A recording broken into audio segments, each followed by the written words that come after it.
we're being asked to go behind the police. Press. He's press. He's with me. He's with me. I have my verification. I have my verification right here. He doesn't come through. You do. Sir, I have to go with Okay, go.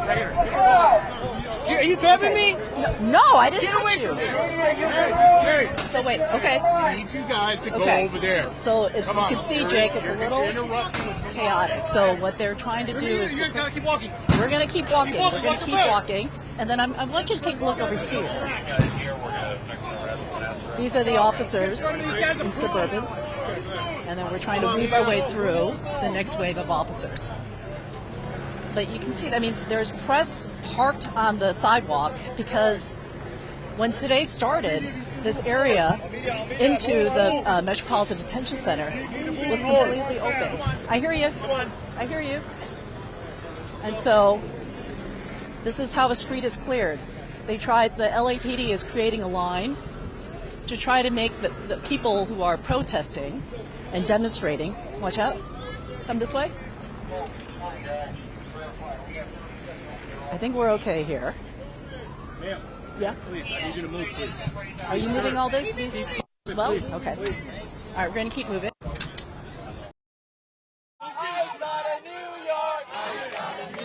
Thousands are taking to the streets across the country to protest immigration and customs enforcement.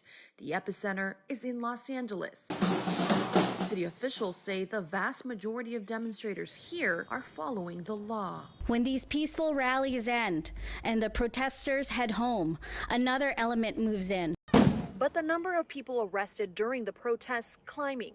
Nearly 200 were taken into custody on Tuesday before a small part of the city went under curfew. I would appeal to the president to stop the ICE raids so that we can have stability in our city. National Guard members are in LA against the governor's wishes. A U.S. official says hundreds of Marines the president mobilized have been briefed on rules for use of force on American soil. This brazen abuse of power by a sitting president inflamed a combustible situation, putting our people, our officers, and even our National Guard at risk.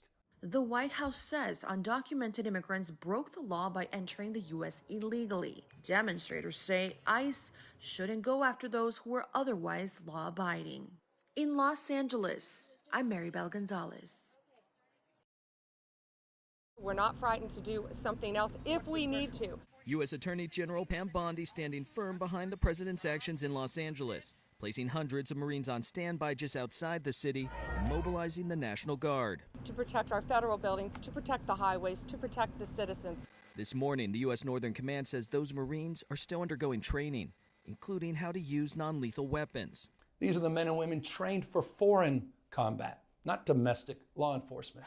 On a New York Post podcast today, Trump says he feels more emboldened in his second term. I can be stronger on an attack on Los Angeles. I think bringing in the National Guard 4 years ago or 8 years ago would have been more difficult. California Governor Gavin Newsom has accused the president of dangerously inflaming the situation by sending in Marines and National Guard troops. Democracy is under assault before our eyes. An overnight curfew has been in effect in parts of downtown to tamp down potentially violent agitators and run-ins with the LAPD. This was provoked by the White House.